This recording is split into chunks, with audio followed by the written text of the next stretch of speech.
नमस्कार, मैं ओम प्रकाश टाक Shri Siddhi Vinayak study YouTube channel में आपका स्वागत करता हूं। तो प्रिय विद्यार्थियों, हमने पिछली कक्षा के अंदर गुट निरपेक्षता के बारे में पढ़ा था और हमारा जो विषय राजनीति विज्ञान का जो है उसमें हमारा टॉपिक है गुट निरपेक्षता, जो कुछ तो हम पिछले क्लास में चर्चा कर चुके हैं और कुछ रहे बिंदु पर आज हम चर्चा करने जा रहे हैं। इससे पहले मैं आपको थोड़ा पीछे के बारे में बताना चाहता हूं भी हमने पीछे क्या पढ़ा था।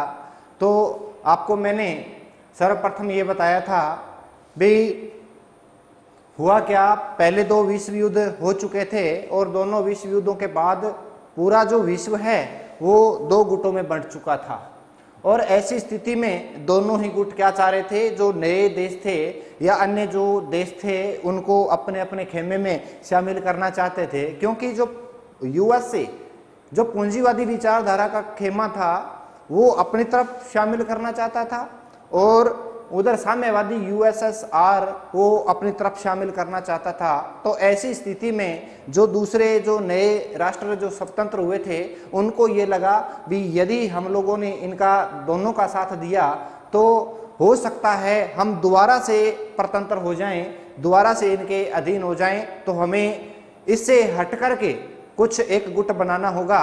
इसीलिए नए देशों ने जो नव स्वतंत्र हुए थे उन देशों ने मिल करके और एक अपना अलग से गुट बनाया और उसी गुट की जो सोच थी, उस गुट के जो नियम थे वो कुछ इस प्रकार से थे कि वो दोनों का साथ न दे करके और खुद का अपना एक स्वतंत्र अस्तित्व रखना चाह रहे थे और इसी नीति को क्या कहा गया था, गुट निरपेक्षता कहा गया था।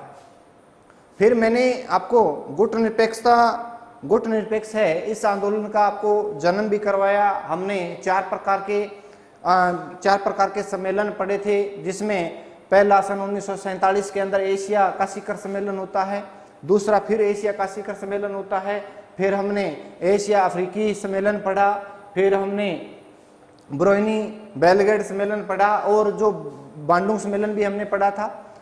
अब देखिए, जो बेलग्रेड सम्मेलन है वो 1 सितंबर 1961 को हुआ और उसी दिन नेम की क्या हो जाती है, स्थापना हो जाती है। अब हम देखते हैं उससे आगे, तो नेम की स्थापना से हम चलते हैं और आप लोगों को पता है भी नेम की जो स्थापना है वो प्रथम शिखर सम्मेलन के दौरान हुई थी। तो आपको पता है नेम का हमें करना है प्रथम शिखर सम्मेलन, प्रथम शिखर सम्मेलन। इस सम्मेलन में क्या हुई थी, नेम की स्थापना हुई थी। आपको पता है ये 1 सितंबर 1961 को इसका आयोजन हुआ था नेम का। ये शिखर सम्मेलन इसका आयोजन किया गया था और ये शिखर सम्मेलन हुआ था बेलग्रेड में। कहाँ हुआ था, बेलग्रेड में इसका आयोजन हुआ था, ये यहाँ का स्थान था और इसके अंदर नेम की क्या हो जाती है, स्थापना हो जाती है। इसी के अंदर नेम की क्या होती है, स्थापना होती है। और इसी नेम सम्मेलन के अंदर क्या होता है, 27 सूत्री घोषणा पत्र। कौन सा 27 सूत्री घोषणा पत्र है वो स्वीकार किया, किसने, नेम ने। यानी 27 सूत्री घोषणा पत्र क्या किया, स्वीकार किया। और ये 27 सूत्री जो घोषणा पत्र है ये नेम के द्वारा स्वीकार किया गया और इसके अंतर्गत क्या होता है, साथ में जो एक तो 27 सूत्री घोषणा पत्र स्वीकार हो गया, इसी के अंदर नेम की क्या हो जाती है, स्थापना हो जाती है। प्लस में क्या होता है, जो इन्होंने एक प्रकार से कुछ नियम बनाए थे, 5 नियम बनाए थे भी यदि हम देशों के अलावा अगर कोई नया देश गुट निरपेक्ष संस्था के अंदर शामिल होना चाहता है तो उसके लिए 5 शर्तें हैं वो निर्धारित की गई थी। यानी अगर नेम में कोई नया सदस्य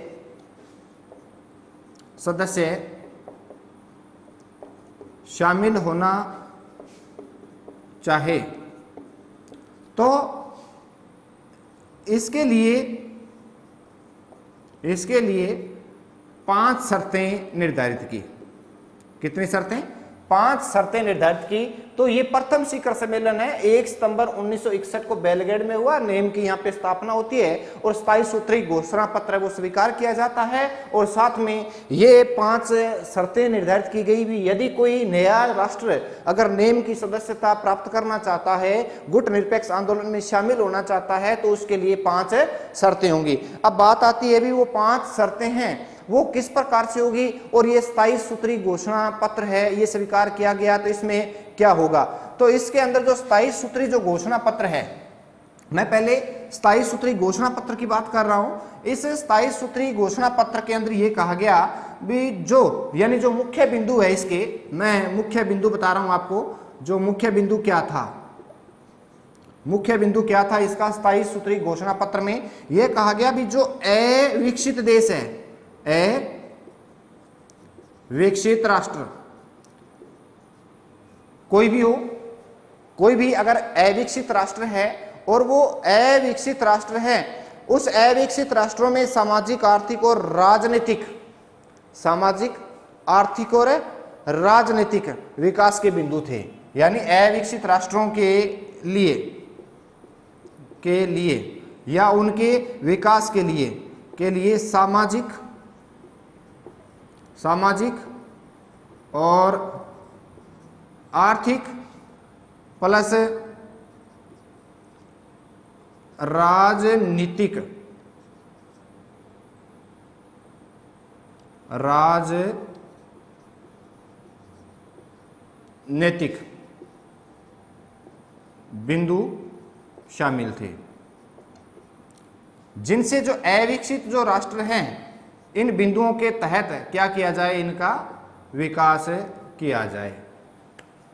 अर्थात जो 27 सूत्री जो घोषणा पत्र है उसमें यह कहा गया भी जो अविकसित राष्ट्र है, जिनका विकास नहीं हुआ है, ऐसे राष्ट्रों का विकास करने के लिए, अब ऐसे राष्ट्रों का किस प्रकार का विकास होगा, सामाजिक, आर्थिक और राजनीतिक, ये इसके अंदर बिंदु शामिल थे 27 सूत्री घोषणा पत्र में। और उनका क्या करना था, विकास करना था। फिर रही जो नया अगर कोई देश है वो नेम की अगर सदस्यता प्राप्त करना चाहता है, तो उस नेम की सदस्यता प्राप्त करने के लिए 5 बिंदुओं का पालन करना जरूरी होगा। यदि ये 5 शर्तें कोई भी राष्ट्र है वो यदि पूरी कर रहा है तो उसको नेम का सदस्य बना लिया जाएगा, उसका जो आवेदन है वो स्वीकार कर लिया जाएगा। अब ये 5 शर्तें कौन कौन सी है, वही शर्तें हैं 5 शर्तें।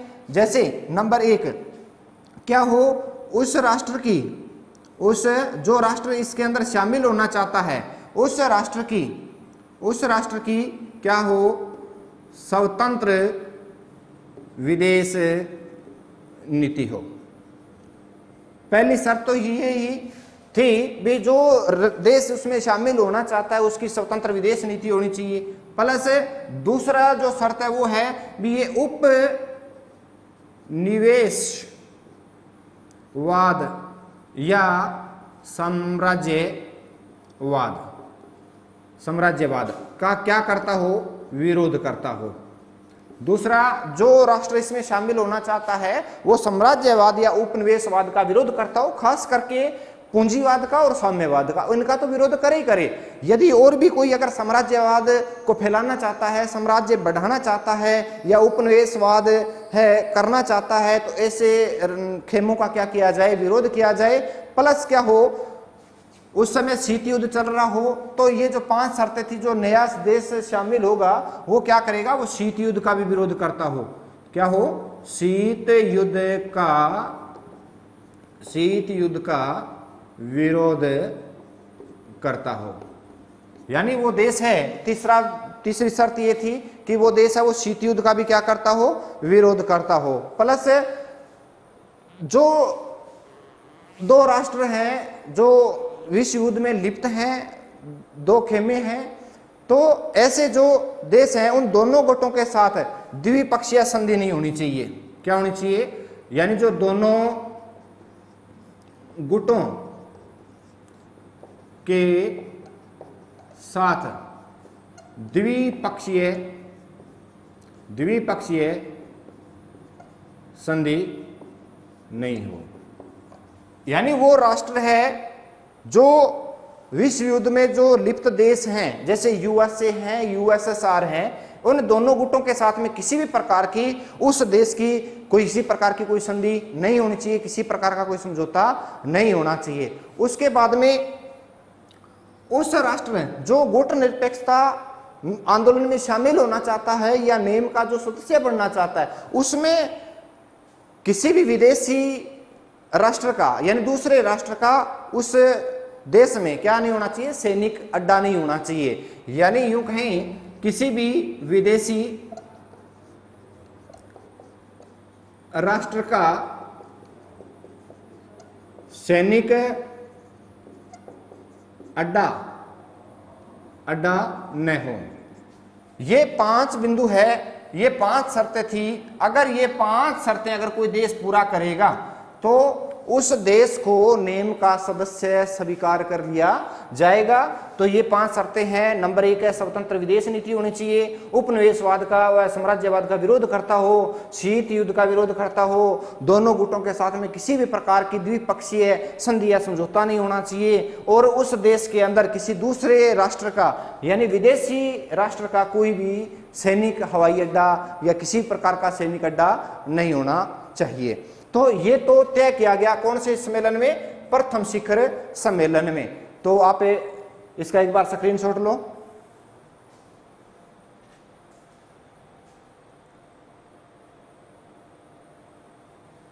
अब देखते हैं आगे। जो प्रथम शिखर सम्मेलन है वो तो आपको मैंने बता दिया भी 1 सितंबर 1961 को बेलग्रेड के अंदर हुआ था, और यहीं से नेम की क्या होती है, स्थापना होती है। अब हम महत्वपूर्ण शिखर सम्मेलन देखेंगे। तो इसके अंदर एक शिखर सम्मेलन आता है जिसे कहेंगे हम 7वां शिखर सम्मेलन।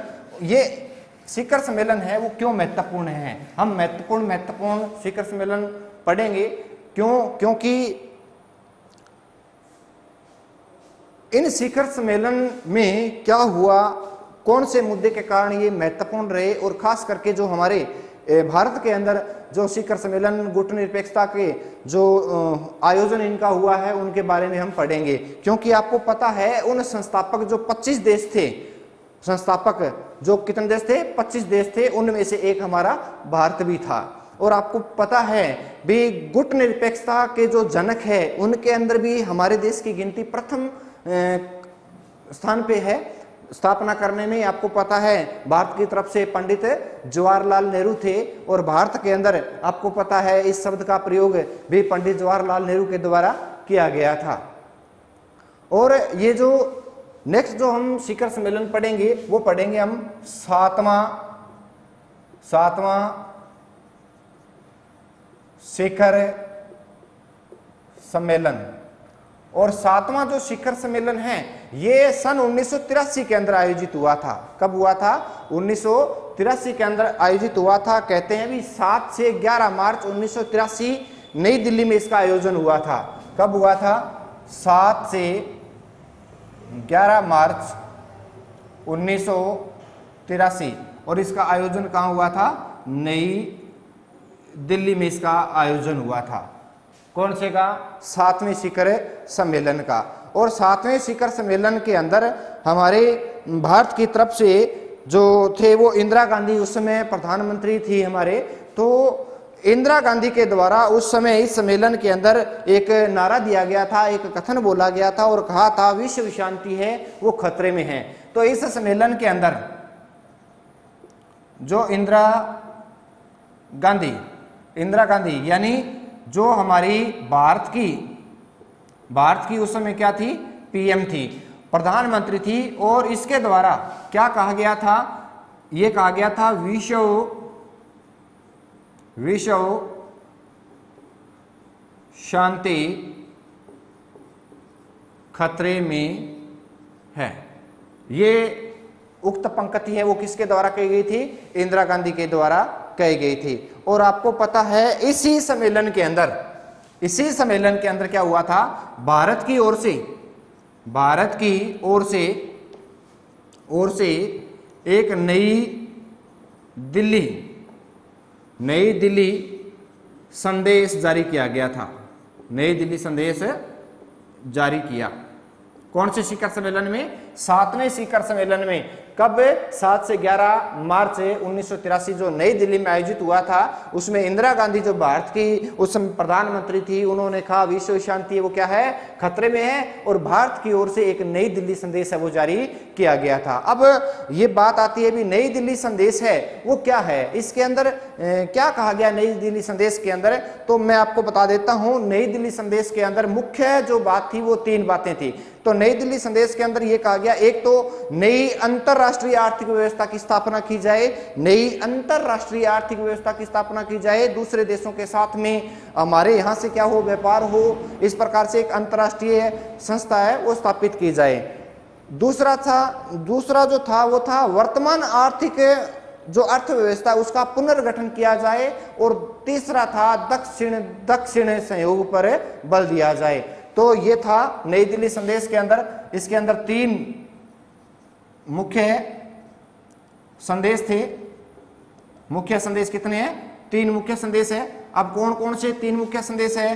पहला जो संदेश है वो क्या है? नई अंतरराष्ट्रीय अर्थ व्यवस्था स्थापित की जाए। दूसरा था वर्तमान जो हमारी अर्थव्यवस्था उसका क्या किया जाए, पुनर्गठन किया जाए। यानी वर्तमान जो आर्थिक व्यवस्था है, इस आर्थिक व्यवस्था का क्या किया जाए, पुनर्गठन किया जाए। और जो तीसरा इसका मुख्य बिंदु था वो था दक्षिण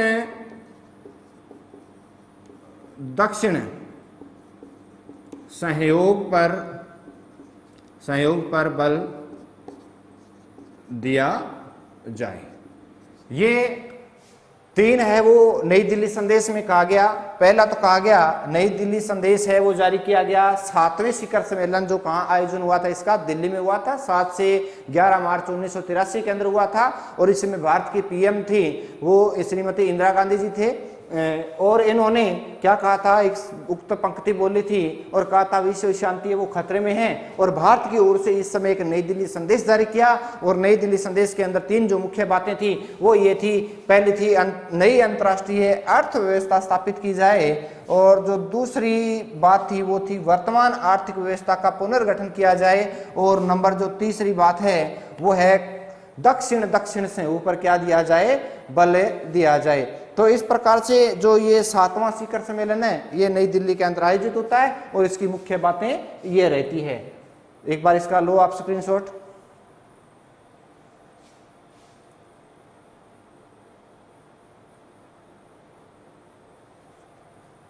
हाँ, अब हम आगे पढ़ेंगे नेक्स्ट शिखर सम्मेलन। अब नेक्स्ट जो शिखर सम्मेलन है वो हम पढ़ेंगे 17वां शिखर सम्मेलन, जो 17-18 अगस्त 2016 के अंदर इसका आयोजन हुआ था। और कहाँ हुआ था? वेनेजुएला में हुआ था। कहाँ हुआ था? वेनेजुएला के अंदर हुआ था। कौन सा शिखर सम्मेलन? 17वां शिखर सम्मेलन। तो 17वां शिखर सम्मेलन है वो 17, 18, 19 अगस्त सन 2016 के अंदर वेनेजुएला के अंदर इसका आयोजन होता है। और इसकी जो थीम थी वो थी शांति, संप्रभुता और अखंडता। जो हमारे 17वां शिखर सम्मेलन पढ़ेंगे इसकी थीम थी, मुख्य है, महत्वपूर्ण है, इंपॉर्टेंट है। और इसकी थीम क्या थी? इसकी थीम थी शांति, संप्रभुता और अखंडता। इसकी क्या थी? थीम थी। और भारत की ओर से इस समय इस 17वें शिखर सम्मेलन के अंदर भाग लिया था भारत के राष्ट्रपति वेंकैया नायडू के द्वारा। तो देखें, हम पढ़ेंगे 17वां शिखर सम्मेलन जो हुआ था 18-19 अगस्त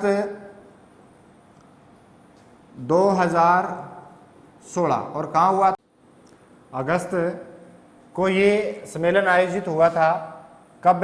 2016 में। और कहाँ हुआ ये? वेनेजुएला में।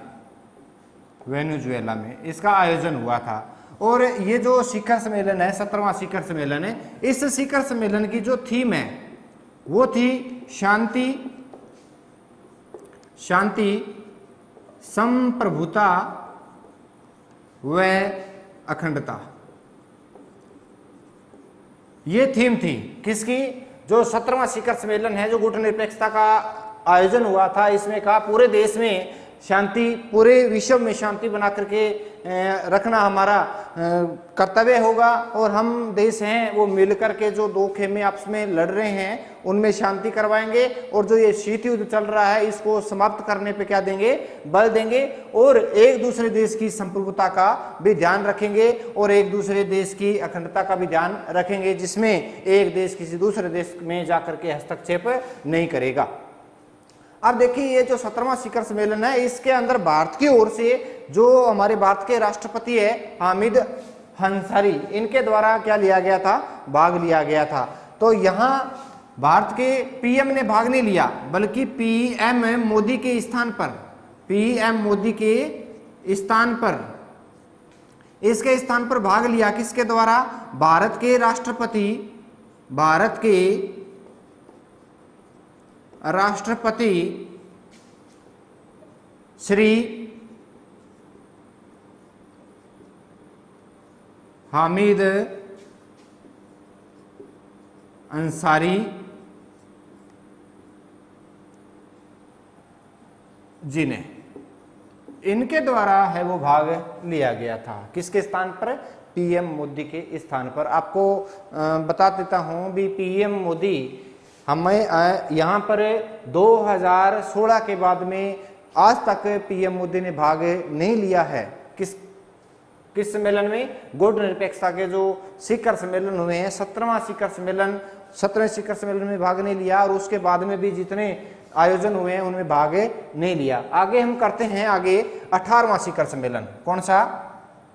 18वां शिखर सम्मेलन। और ये जो 18वां शिखर सम्मेलन है, इस सम्मेलन का जो आयोजन है वो 25-26 अक्टूबर 2019 को आयोजन हुआ था। 25-26 अक्टूबर 2019 को इसका आयोजन हुआ था। बाकू में इसका आयोजन हुआ था, अजरबैजान के अंदर।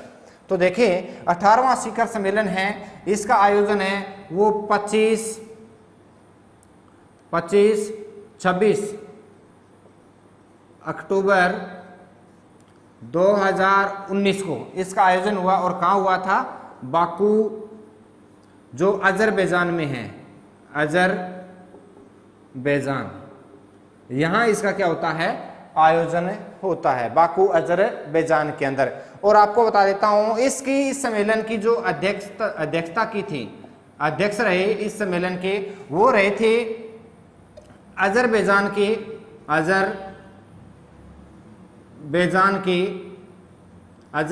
के श्री इल्हाम अलीयेव, ये इसके क्या रहे थे? अध्यक्ष रहे थे। और भारत की ओर से इसके अंदर भारत के जो उप राष्ट्रपति है उनके द्वारा, वेंकैया नायडू के द्वारा इसमें क्या लिया गया था? भाग लिया गया था। तो इस सम्मेलन के अंदर कौन कौन से है वो शामिल हुए थे? यानी शामिल इस 18वें शिखर सम्मेलन में जो शामिल हुए, पहले तो हम बोल सकते हैं नेपाल के पीएम ओली इसके अंदर शामिल हुए। दूसरा है जो बांग्लादेश है, बांग्लादेश के पीएम, और बांग्लादेश के जो पीएम हैं उनके अंदर शेख हसीना, शिखर ने इसमें भाग लिया था। किसने लिया था? शेख हसीना, शिखर ने इसमें भाग लिया था। और फिर है भारत की तरफ से यानी भारत की ओर से किसने भाग लिया? तो भारत की ओर से इसमें भाग लिया था पीएम मोदी के स्थान पर, पीएम के स्थान पर किसने? भारत के उपराष्ट्रपति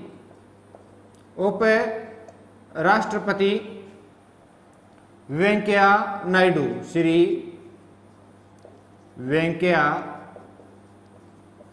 नायडू के द्वारा क्या लिया गया था? भाग लिया गया था। तो इस सम्मेलन के अंदर नेपाल के पीएम ओली और बांग्लादेश के जो पीएम शेख हसीना शिखर है उनके द्वारा भाग लिया गया, और भारत के जो पीएम नरेंद्र मोदी जी ने इसमें भाग नहीं लिया, बल्कि इसके स्थान पर हमारे भारत के जो उपराष्ट्रपति है उनके द्वारा क्या लिया गया था? इस सम्मेलन में भाग लिया गया था। कौन से सम्मेलन में?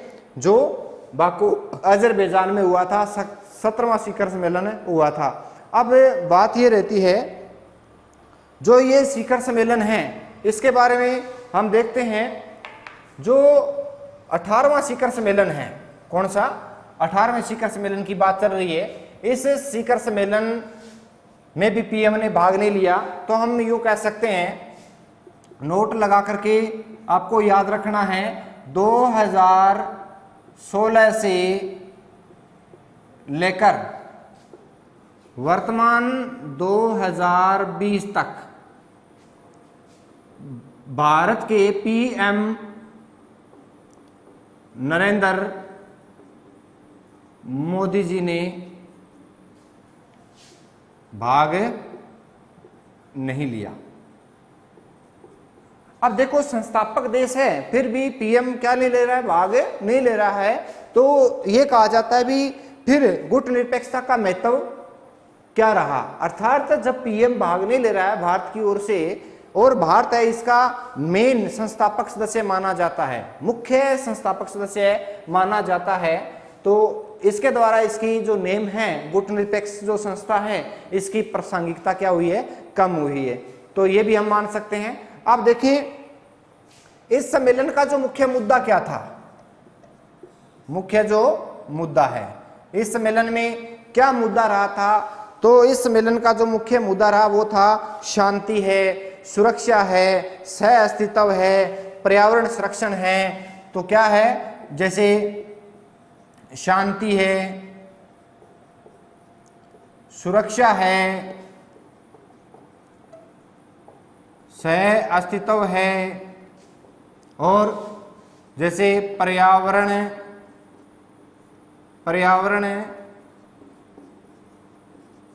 संरक्षण है। ये इसके क्या रहे थे? मुख्य मुद्दे रहे थे।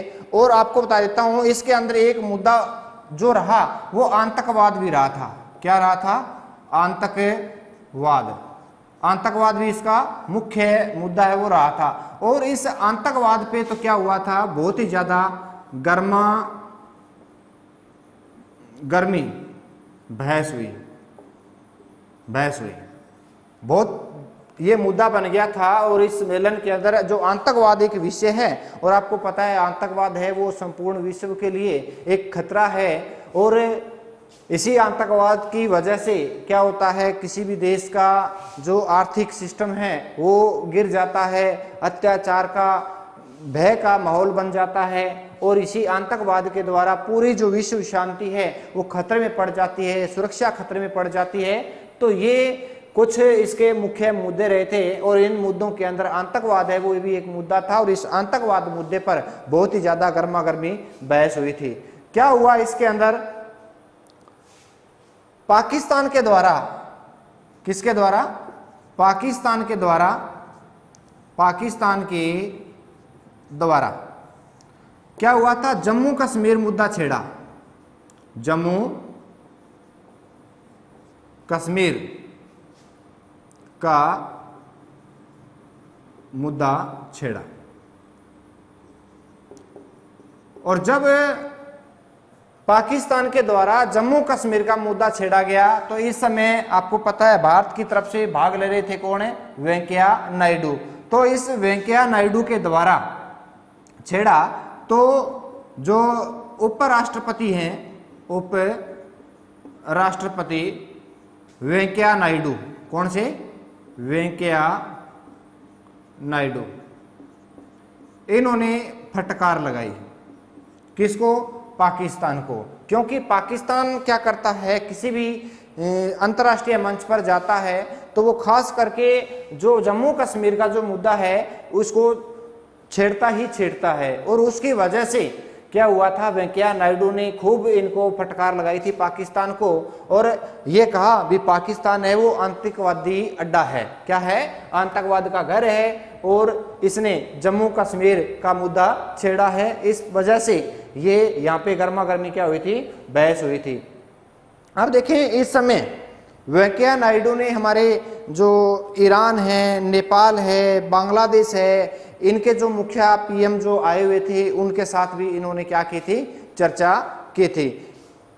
इनके साथ इनकी जो लंबी है वो बातचीत चली थी, इनके नेताओं के साथ इन्होंने बातचीत की थी। और एक को आपको बता देता हूं, अजरबैजान के अंदर महात्मा गांधी पर एक टिकट जारी की गई थी 150वीं जयंती पर, इसलिए अजरबैजान को वेंकैया नायडू ने धन्यवाद भी दिया है। क्या दिया है? धन्यवाद दिया है। टिकट जारी करने के लिए अजरबैजान को भारत के उपराष्ट्रपति वेंकैया नायडू के द्वारा क्या दिया गया? धन्यवाद भी दिया गया। तो क्या है, हम देखते हैं इसमें वेंकैया नायडू ने क्या लगाई, फटकार लगाई। और इसी 18वें शिखर सम्मेलन के अंदर जो वेंकैया नायडू है, वेंकैया नायडू ये चर्चा की इन्होंने किन किन के साथ है? एक तो ईरान के साथ चर्चा की इन्होंने, नेपाल के साथ चर्चा की, और बांग्लादेश के साथ इन्होंने चर्चा की, और सहयोग की अपेक्षा की, और शांतिपूर्ण सहस्तित्व पर बल दिया। इन देशों के साथ, इन देशों के जो मुखिया आए हुए थे उनके साथ में जो वेंकैया नायडू काफ़ी समय तक इनके साथ चर्चा में रहे।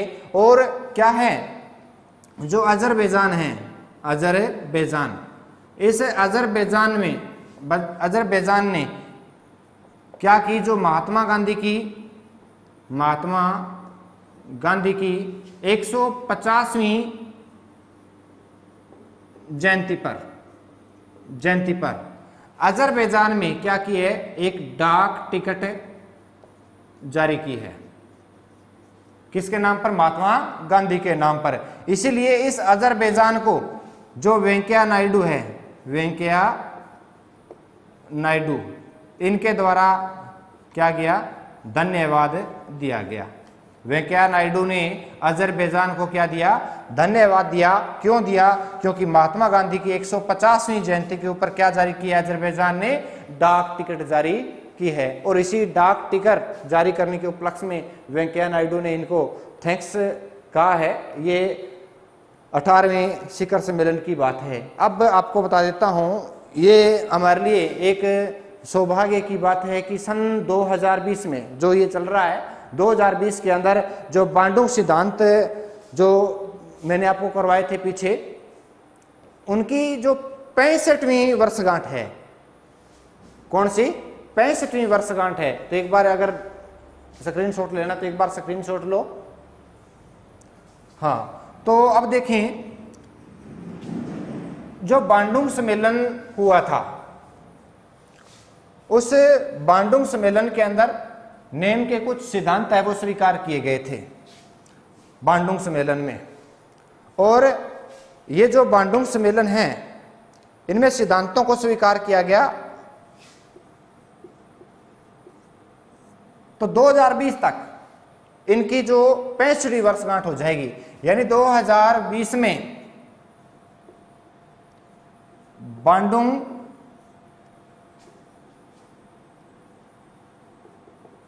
सिद्धांतों की 65वीं वर्षगांठ मनाई जाएगी। किसके द्वारा? नेम के द्वारा। नेम के द्वारा। और क्या होगा? जो 2021 है वो गुट निरपेक्ष आंदोलन की क्या होगी? 60वीं वर्षगांठ के रूप में मनाने का निर्णय लिया है। यानी 2021 का जो वर्ष है वो क्या है? गुट निरपेक्ष आंदोलन की 60वीं वर्षगांठ के रूप में मनाने का निर्णय है वो लिया है। किसके द्वारा? नेम के द्वारा।